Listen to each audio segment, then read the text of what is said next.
Bonjour à tous et à toutes, aujourd'hui on se retrouve dans un nouvel épisode de podcast et aujourd'hui on se retrouve dans l'épisode numéro 46, quand ton mental te fait croire que t'es à bout alors que t'as encore du jus. Juste avant de commencer, abonne-toi au podcast et mets-lui 5 étoiles, c'est le meilleur moyen de soutenir mon travail et d'aider ce message à toucher plus de monde. Je te remercie. Et oui, aujourd'hui, comme prévu, je vous avais promis qu'on allait parler du mental. J'avais très envie d'aborder ce sujet qui est assez compliqué avec vous. Aujourd'hui, je voulais te parler d'un truc qu'on vit tout un jour, ou l'autre d'ailleurs. C'est ce moment où le mental te dit d'arrêter alors que ton corps, ta vie, ton rêve peuvent continuer. Je vais te raconter mon histoire, qui est une histoire vraie, et je t'en ai un peu émis quelques fragments dans le dernier épisode de podcast, donc le numéro 45. C'était l'épisode Arrête d'attendre le bon moment, lance-toi, dans lequel je te parle de choses importantes et donc de surtout réaliser tes rêves. Bref, on n'est pas là pour parler de ce sujet de podcast, mais si tu ne l'as pas encore écouté, n'hésite pas à aller l'écouter. Du coup, aujourd'hui, donc, on va parler du mental. Et je vais te raconter donc l'histoire que je voulais te raconter dans le dernier épisode de podcast, parce que ça m'a un peu emballée. Donc j'ai dit qu'on allait en parler dans cet épisode-là. Et c'est tout simplement suite à une course à pied, une course de trail plus précisément, qui m'a montré à quel point le mental est très puissant, mais aussi très limitant. On va déconstruire ça ensemble et on va voir ce que c'est d'avoir un mental fort. Je vais te donner des clés hyper concrètes et on va plonger dans tout ça, de voir ce que ça veut dire donc de tenir bon, mais avec douceur. Pas en mode genre guerrière épuisée, mais en mode femme consciente. T'as capté. Bref, si t'as pas capté, je vais te raconter un peu mon histoire et je pense que tu comprendras beaucoup plus la signification du mental et de ce que j'ai envie de te faire comprendre. Du coup, tout d'abord, je vais te raconter mon histoire et en gros, il y a 2 semaines de ça, j'ai fait une course à pied, donc plutôt un trail, où il y avait 18 km, annoncé 700 mètres de dénivelé, mais en fait il s'avère qu'on a terminé à plus de 900 mètres de dénivelé, ce qui a été assez difficile pour moi. Donc c'était quand même une course difficile, une course contre moi-même, et c'était une course que j'avais assez préparée, on va dire. Après bon voilà, tout entraînement est relatif. Moi personnellement j'ai la chance de pouvoir m'entraîner 2 fois par semaine dans mon club. D'ailleurs si tu suis mes entraînements, tu dois aller voir en story sur Insta, j'aime bien vous partager mes petits entraînements si tu fais de la course à pied. Bref, et donc je savais que j'allais tenir physiquement, tu vois, et que je pouvais le faire, sinon je m'y serais pas inscrite. D'ailleurs j'avais déjà fait d'autres courses auparavant, j'en avais fait une autre de 19 km, enfin voilà, il n'y avait pas trop de soucis à ce niveau-là. C'était pas tant les bornes qui me faisaient plus peur, c'était aussi le dénivelé, mais je me disais vas-y j'en suis capable. Et puis surtout j'étais entraînée, tu vois. Et pourtant au bout du, au bout du 9e ou 10e kilomètre, et quand je commençais à aller dans les 300-400 mètres de dénivelé, et mon mental il a commencé à faire des siennes, tu vois, commencé à vouloir me saboter le moment. Genre il est sorti, il m'a sorti le discours bateau, en mode putain t'es fatigué, tu vas pas y arriver, c'est plus possible, là tes jambes elles flagellent. J'entendais ça dans ma tête. Franchement moi j'arrivais plus, j'étais en train de me dire ça, j'étais en train de me dire mais je vais jamais pouvoir continuer. En fait j'avais un sifflet sur mon sac à dos, du coup je me dis vas-y je vais abandonner, je vais siffler. Non en fait j'ai pas envie. Et moi j'étais là pour aussi avoir de la performance, j'avais trop envie de me surpasser, d'être dans un bon classement, enfin tu vois la meuf grosse compétitrice quoi. Mais je sentais que mon corps tu vois il suivait tant bien que mal, parce que c'était en fait, je t'ai pas tout mis le contexte, mais en mode donc je t'ai dit que ça faisait quand même un bon 10 km que je courais, que je commençais à attaquer les 400 mètres de dénivelé, 300-400 mètres, je me souviens plus vraiment, j'étais dans la course. Bref, je faisais que de regarder ma montre, je regardais le dénivelé, j'étais en mode quand est-ce que ça se termine ce dénivelé, parce que on était en train de monter pour aller sur une crête. Et autant dire qu'à l'arrivée en haut de la crête, on était à plus de 700 mètres de dénivelé, donc c'est ce qu'on devait faire de base. Donc j'étais en mode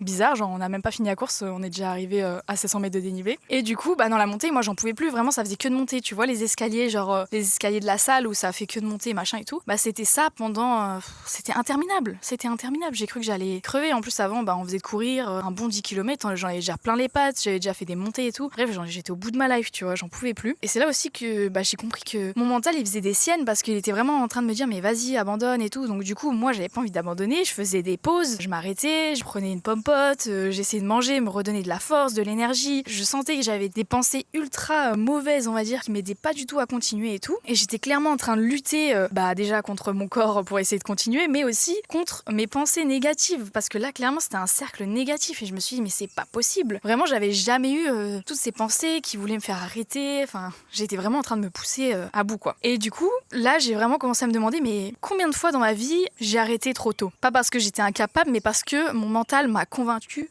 que je l'étais. Et là, je me suis posé beaucoup de questions dans ce style-là. Après, je me suis dit, mais en fait, Pauline, tu ne peux pas être la meilleure de la course, mais au moins, donne le meilleur de toi-même. Et c'est de là où j'ai commencé à me poser énormément de questions pour essayer de, me surpasser et continuer à donner du meilleur de moi-même et ne pas abandonner. Donc, en fait, c'est ce qu'on va voir par la suite dans l'épisode, mais c'est vraiment transformer ses manières de penser. Donc moi, j'ai fait ça inconsciemment, hein. Mais j'étais très fière de moi parce qu'au début, franchement, je broyais que du noir. J'étais là, non, ça va pas être possible, je suis incapable, je vais devoir m'arrêter, machin et tout. Et après, j'ai réussi à transformer toutes ces pensées-là en me disant, non, enfin, je vais pas abandonner maintenant, c'est pas possible. Je m'étais dit ça dans la tête, je me suis dit, c'est pas possible que j'abandonne. Je vais prendre ma pomme pote, je me fais une pause, je me redonne de l'énergie et maintenant on se dit que des bonnes pensées. En mode, t'es capable, ma sœur. Si t'es pas sur le podium et si t'es pas bien classé, c'est pas grave, ok?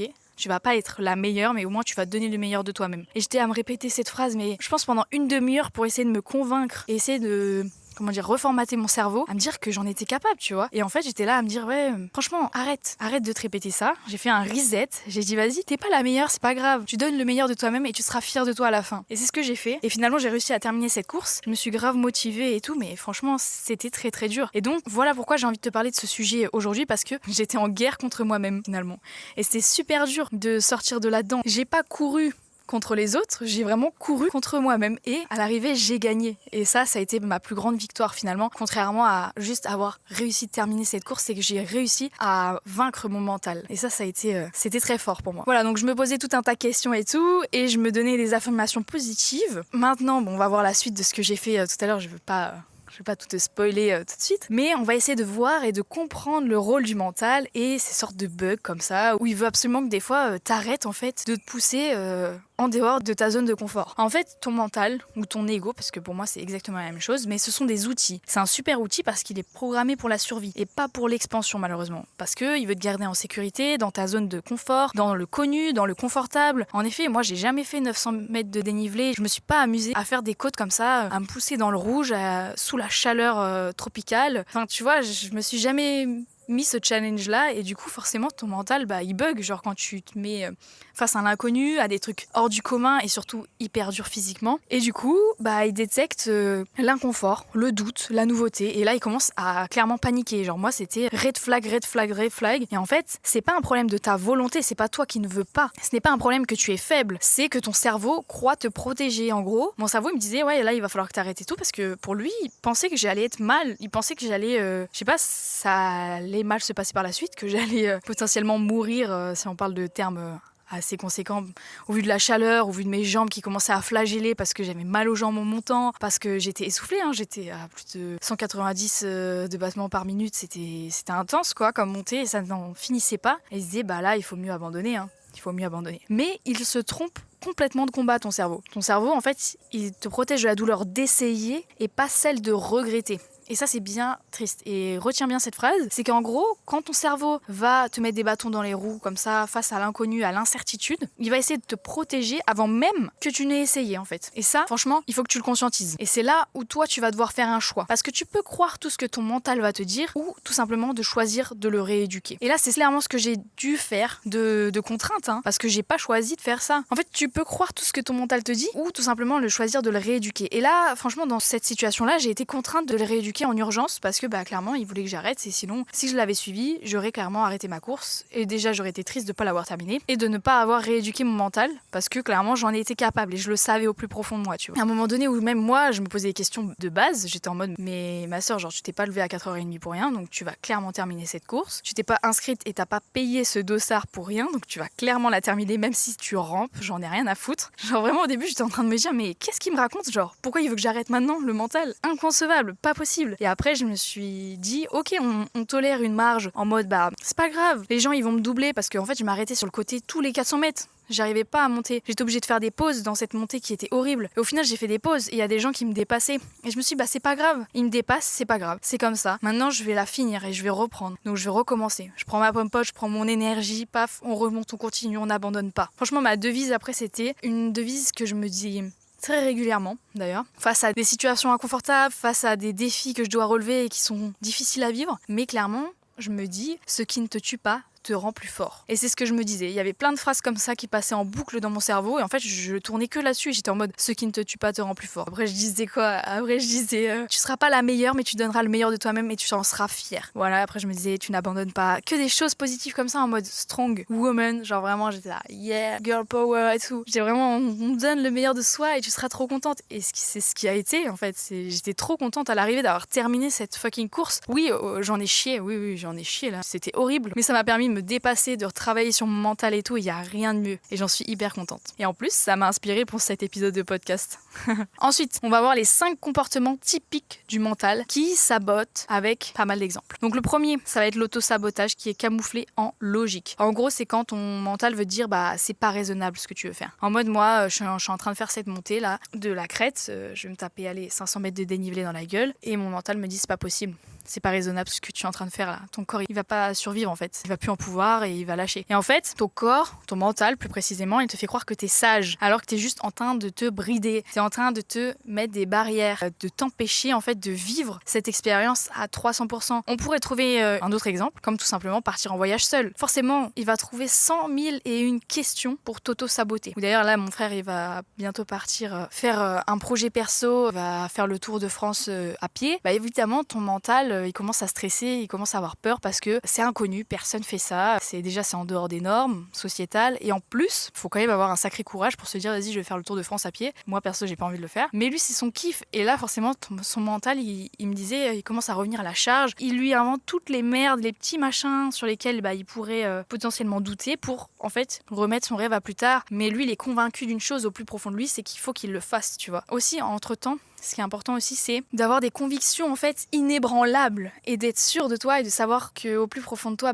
c'est ça ce que tu as envie de faire. Et donc rien ni personne, ni même ton mental ne pourra remettre ça en question. Je suis vraiment beaucoup trop à fond dans ce podcast, ça me termine. Mais en vrai, ça me prend trop à cœur, genre ce mental, il nous bloque tellement dans notre vie, c'est une dinguerie. Bref, ensuite, le deuxième comportement typique du mental qui va te saboter, c'est la peur du regard des autres. Et en gros, il va être là, mais si je me plante, mais si j'arrête la course, qu'est-ce que diront les autres? Et ceci et cela. En fait, tu vas avoir 100 001 questions. Et moi, c'est ça ce que j'avais pendant ma course, c'était vraiment, t'avais la première question, après t'avais l'autre, et ceci et cela. En fait, ça allait dans tous les sens. Après, j'ai tout coupé et j'ai dit, ok, on va reprogrammer ça parce que là, ça va pas du tout. Ouais, arrête-toi maintenant, c'est le mieux pour toi. Ensuite, mais si tu t'arrêtes maintenant, tu vas le regretter, et ceci et cela. Enfin bref, ça allait dans tous les sens et c'était insupportable. Le mental aussi, il va placer les autres sur le siège du juge, alors que, en fait, t'es juste en train de vivre ta vie. Tu vois. Donc en fait, c'est toi qui dois avoir les rênes de ta vie, c'est pas les autres qui doivent diriger ta vie pour toi. Donc si toi t'as envie d'arrêter cette course maintenant, même si c'est ton mental qui le décide, voilà, c'est comme ça. Et si ton mental, il le décide pas et au final tu t'es pété la jambe, tu vas arrêter et c'est tout. On s'en fout du regard des autres, tu vois. C'est pas des bons exemples, mais voilà, bon, je vais trouver un autre exemple en mode si demain t'as envie d'aller vivre du théâtre. Alors que de base, t'avais un super poste là, de l'administration ou en tant que RH quoi. Et que en fait, c'est le fait de faire du théâtre qui te fait kiffer dans ta life. Mais en fait, t'as juste peur du regard des autres, de ta famille, de ton père, de ta mère. Parce qu'eux, ils ont mis tellement d'espoir en toi pour que tu sois cette RH renommée que derrière, t'as peur de suivre tes rêves. En fait, derrière ça, c'est que juste le mental va placer, encore une fois, les autres sur le siège du juge. Alors qu'en fait, c'est toi et toi seul qui dois reprendre les rênes de ta vie. Et c'est toi qui dois être maître de ta vie. Donc si tu as envie d'être une actrice de théâtre, je sais même pas si ça se dit, si tu as envie de jouer dans du théâtre, faire des pièces de théâtre ou quoi, et que c'est ça qui te fait kiffer, et que tu as envie de vivre de ça, il y a que toi qui décide en fait. C'est pas ta mère, ton père, Pierre-Paul Jacques, on s'en fout. Vraiment. Ensuite, le troisième comportement typique du mental qui va te saboter, ça va être l'amnésie des réussites passées. Tu vas oublier tout ce que tu as déjà fait. Le mental, en fait, il va zoomer direct sur le danger, mais il va pas regarder tout ce que tu as traversé et ni même ta force. Tu vois, typiquement dans des projets où tu n'arrives pas en fait à avancer et tout, mais derrière tu vas pas dire ouais en fait j'ai quand même fondé mon entreprise, j'ai quand même 5 associés, voilà, et en fait moi je bug sur un truc qui peut être futile, aussi soit-il, pour toi ça va être l'énorme point noir, tu vois. C'est comme la théorie, je sais plus, j'avais vu ça sur internet où t'as un cercle. Et en fait, t'as juste un point noir dans le cercle et il va te saouler ce point noir. Donc du coup, tu vas te focaliser dessus. En fait, le point noir va devenir tellement énorme que ça va être vraiment ta seule problématique. Du coup, tu vas écarter tous les autres trucs autour de toi. C'est un peu ça. Je sais pas si vous avez bien compris, mais moi, je me comprends. Non, mais si jamais t'as pas compris, n'hésite pas à revenir en DM sur Insta ou à me poser une petite question, un commentaire sous l'épisode de podcast. C'est vraiment avec plaisir que je vais t'expliquer ou même qu'on peut en discuter. Il y a pas de souci avec ça. En petit 4, du coup, c'est la généralisation dramatique. Et ça, c'est typiquement ce que je me disais. C'était un peu faire ma drama queen. En plus, je me le suis dit en mode hyper ironique. Genre, j'étais en mode, mais frère, t'es en train de faire ta drama queen là, ça va pas du tout. Mais j'étais clairement en train de me dire, mais je vais jamais y arriver et tout, machin. Grosse drama queen, genre vraiment. En fait, ton mental, il va partir d'un détail pour en faire une vérité globale. Il va partir du fait que tu commences à être fatigué et il va se dire, c'est bon, tu vas pas y arriver. C'est fini. Il va même pas se remettre en question une seule fois, hein. Il va même pas chercher à savoir que tu peux prendre une petite pause de 2 secondes et repartir avec un meilleur élan et tout. Pas du tout. Le frérot, il en a rien à foutre. Il va te dire juste, c'est bon, t'y arriveras pas. Point. Vraiment, pour moi, c'est la drama queen. Et le dernier point, et pas des moindres, c'est le perfectionnisme paralysant. Si c'est pas parfait, ça vaut pas le coup. Donc moi, c'est ce que je me suis dit au début aussi. J'étais en mode, en fait, si je suis pas la meilleure et si je suis pas bien classée, autant que j'arrête. Et ça, c'est un peu radical quand même. Hein. Après réflexion, c'est ce que je me suis dit, ouais, c'est un peu l'abus. Et c'est bien pour ça que je me suis dit la phrase de, c'est pas grave si t'es pas bien classée, c'est pas grave si c'est pas la meilleure, mais au moins tu donnes le meilleur de toi-même. Et ça, c'est hyper valorisant parce que derrière, en fait, tu dis pas un truc négatif en mode, t'es vraiment une grosse merde. Tu dis juste, ouais, donne le meilleur de toi et de toute manière, tu seras quand même heureuse d'avoir terminé cette course, tu vois. Et en tout cas, le mental, il préfère l'inaction au risque de l'imperfection. Et c'est vrai que tout être humain aime trop être parfait, sauf que la perfection, encore une fois, n'existe pas. Bref, résultat, tu restes dans ta zone de pas si mal au lieu d'aller chercher ce putain de waouh que tu mérites. Maintenant, on va passer à la dernière partie et la plus importante, c'est comment reprendre la main sur ton mental. Alors, je t'ai déjà raconté 2-3 trucs que j'ai fait pendant ma course, mais on va essayer de discuter un peu plus de ça en profondeur. Donc, la première étape, ça va être de créer un sas mental. Donc, avant chaque challenge, tu vas dire à ton mental, t'es invité, mais c'est moi qui décide. En gros, c'est parler à ton mental. Et tu parles à voix haute, mais bon, dans les courses à pied et tout, de trail, ça la fout un peu mal de parler à voix haute en mode ouais, t'es invité, mais c'est moi qui décide en fait. Genre, les gens, ils vont te prendre pour un gros schizophrène. Tu te dis ça dans ta tête, ok? Si t'es en public. Donc, tu te parles à haute voix ou dans ta tête et tu te ressentes physiquement, tu te dis ok, voilà, c'est moi qui décide, mental, tu fermes ta gueule. En gros, c'est ça, hein, c'est clairement ce que je me suis dit aussi. Au bout d'un moment, je me suis dit, bon, écoute, le mental, t'as été très sympa jusque-là. Maintenant, tu commences à mettre un peu des bâtons dans les roues, donc ça serait sympa que tu me laisses un peu respirer. Je te remercie. Bisous. Ensuite, tu vas te reconnecter à ton corps pendant ta course ou pendant des activités ou quand ton mental interagit, en fait, c'est pas que pendant les courses ou quoi. Et tu te poses ton mental, tu écoutes ton corps, tes jambes, et voilà quoi. Le corps, il va jamais te mentir, il va te montrer ce qui est réel et pas ce qui est imaginé. Oui, le corps, il a mal aux jambes, c'est comme ça. Écoute, t'es en train de monter une côte énorme avec 600 mètres de dénivelé, c'est normal, t'as mal aux jambes, point. Mais c'est pas pour autant que ça sera impossible pour toi d'arriver à la fin. On fait pas la drama queen. Il y a plus de mental, il est en mode off là. Ok, t'as mal aux jambes, tu peux quand même continuer. Moi, ce que je me suis dit, c'est j'ai mal aux jambes, ouais, je me rends compte que je fais pas assez de muscu. Bon, let's go, hein, je m'inscrirai à la muscu. Moi, ce sera mon petit rappel et au moins, je saurai pour les prochaines courses. La troisième étape, évidemment, c'est ce que je t'ai dit et le plus important, c'est un mantra pansement. C'est te dire des phrases positives en mode je suis capable, on avance un pas après l'autre, je continue. Voilà, c'est tout ce que je me disais, les autres phrases, comme je te disais tout à l'heure. Et tu l'ancres comme un réflexe. Vraiment, tu fais que de te dire ça, en boucle, en boucle, en boucle. Et au bout d'un moment, ton cerveau, il commence à comprendre que en fait, tu vas pas arrêter et tu vas continuer. Et ça sera comme ça. Et tu vas réussir parce qu'il n'y aura pas le choix. Parce que tu vas te donner le meilleur de toi et que ça sera très très bien. Et ensuite, moi c'est ce que je faisais, tu visualises l'après. Quand tu veux abandonner, tu penses à la fierté de l'avoir fait, pas à l'inconfort du maintenant. Moi je pensais à l'arrivée. Je pensais au fait que j'allais boire une bouteille d'eau fraîche et je pensais qu'à ça. J'étais en mode putain, je suis assoiffée. Je pensais que j'allais manger. J'avais trop la dalle. Et surtout, juste avant, il y avait un ravito. Du coup, je me suis dit, putain, j'ai hâte de boire ma bouteille d'eau fraîche avec mes bananes et tout. J'étais vraiment en train de penser à ça. Et là, du coup, c'était plus la souffrance, tu vois. Je me disais, bon, on y est presque, on y est presque. Et puis j'avançais un pas puis l'autre, un pas puis l'autre. Tu vois, c'est vraiment, tu conditionnes ton mental et c'est toi qui le reformates. Et la dernière étape, c'est tu célèbres l'effort et pas juste le résultat. La victoire, en fait, c'est pas juste terminer, comme je te disais. C'est d'avoir choisi de continuer malgré le brouillard que ton mental t'imposait. Il te disait, t'es pas capable, il te mettait des bâtons dans les roues et tout. Mais toi, t'as pas lâché parce que t'avais ton objectif dans la tête, c'était de terminer cette course. Tu t'es pas inscrit pour rien. T'as commencé quelque chose, tu le termines. C'est ce que je me disais aussi. J'ai commencé ça, je vais clairement pas abandonner. Même si je continue en marchant, et même si je mets 2 heures de plus, c'est pas grave, je vais le terminer. C'est pas grave. Ça sera mieux que de ne rien faire et que d'abandonner. Et oui, ça sera pas parfait. Mais c'est comme ça que tu pourras t'améliorer par la suite. Bref, j'espère t'avoir à peu près motivé pour tes prochaines courses. Si tu fais de la course à pied ou du trail. Et sinon, pour dans ta vie de tous les jours, évidemment, parce que ça nous sert tout le temps face à l'imprévu.